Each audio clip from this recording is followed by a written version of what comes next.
भूतनी episode में हुए ऐसे 21 घपले जिसको देखकर आपके हंसते हंसते पेट में दर्द हो जाएगी। और लास्ट के जो 5 घपले हैं वो तो आपने भी नोटिस किए होंगे, तो वीडियो को लास्ट तक जरूर से देखें। घपला नंबर 1, दोस्तों आपको तो याद ही होगा, जो भूतनी थी ना वो फेक भूतनी थी जिसको की पुलिस पकड़ कर ले गई थी।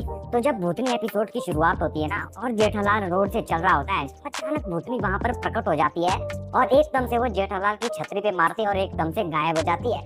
अगर वह भूतनी फेक है जिसको की पुलिस पकड़ कर ले गई, तो उसने वहाँ पर भूतनी वाला काम कैसे कर दिया? वो एकदम से गायब कैसे हो गई? कोई इंसान ऐसे कैसे कर सकता है? पहला घपला तो यही हमें देखने को मिलता है। दूसरा घपला हमें तब देखने को मिलता है जब जेठलाल जैसे तैसे घर पहुंच जाता है और फिर वो बापूजी को सारी स्टोरी बताता है और फिर बापूजी चले जाते हैं बालकनी में ऐसे ही सैर करने के लिए।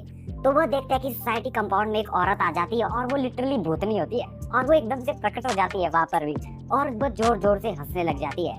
यहाँ पर ये घपला होता है कि वो इतनी जोर जोर से हंसती है लेकिन सोसाइटी का एक भी बंदा बाहर नहीं आता। भाई ऐसे तो छोटी मोटी आवाज में पूरी सोसाइटी वाले बाहर आ जाते हैं, लेकिन यहाँ पर भूतनी पूरे जोर जोर से हंस रही है, कोई बाहर नहीं आया। एक और घपला यहाँ पर होता है, वो बापूजी की तरफ हाथ से स्मोक फेंक देती है। लिटरली कोई इंसान ऐसे कैसे कर सकता है यार।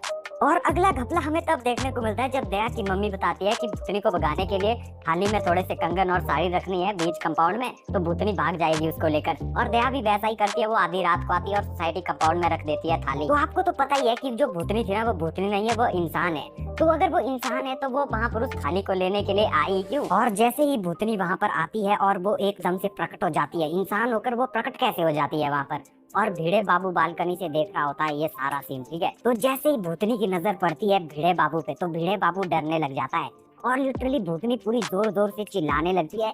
लेकिन यहाँ पर भी सोसाइटी का एक भी आदमी बाहर नहीं आता है। लिटरली ऐसे तो छोटी मोटी चीज पर सोसाइटी वाले बाहर आते हैं। और यहाँ पर एक और घपला होता है, लिटरली भीड़े को देखकर वो एकदम से बोर्ड पे लिख देती है भीड़े अब तू गया। लिटरली कोई इंसान ऐसे कैसे कर सकता है यार। चलो ये रात तो पूरी तरह से बीत जाती है। तो अगले दिन जब सुबह होती है पूरी सोसाइटी इकट्ठा हो जाती है और देखती है कि बोर्ड पे लिखा है भीड़े अब तू गया। तो सोडी जोश जोश में जाता है और उसको मिटाने के लिए तो अचानक एक टहनी गिर जाती है वहाँ पर। अब एक घपला तो यही है कि अचानक से टहनी कैसे गिर गई? चलो गिर गई मान लो हवा से, तो यहाँ पर टहनी गिरने का भी एक घपला हो जाता है। आप साफ साफ देख सकते हैं जब टहनी गिरी तो सोडी के काफी साइड से गिरी है टहनी, लेकिन अगले ही सीन में वो सोडी के हाथ पर गिर जाती है टहनी। एक और घपला यहाँ पर हो गया। रुको रुको, अभी तो एक और घपला यहाँ पर है। जैसे ही टहनी सोडी भाई के हाथ पर लगती है तो पूरी सोसाइटी ऐसी ओवर एक्टिंग करने लग जाती है डरने की, जैसे पता नहीं किसी ने उसका हाथ ही काट दिया सोडी भाई का। लिटरली इतने डर जाते हैं भाई ये भूत है क्या है क्या है। ये भी एक घपला ही है यार। चलो ये सीन तो निकल गया। तो अगला घपला हमें तब देखने को मिलता है जब सोसाइटी वाले तांत्रिक बाबा को बुलाते हैं और जैसे ही उस तांत्रिक बाबा को देखता हूँ तो मुझे एक और घपला याद आ जाता है कि अरे ये तांत्रिक ने तो पहले भी कई रोल किए हुए हैं,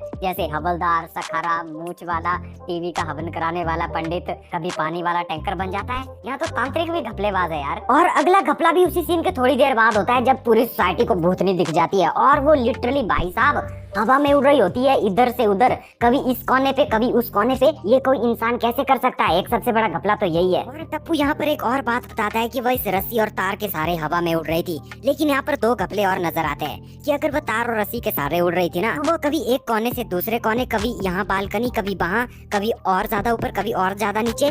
लिटरली ऐसा कैसे हो सकता है एक तार और रस्सी से? और 4 बंदों का काम तो ये हो ही नहीं सकता।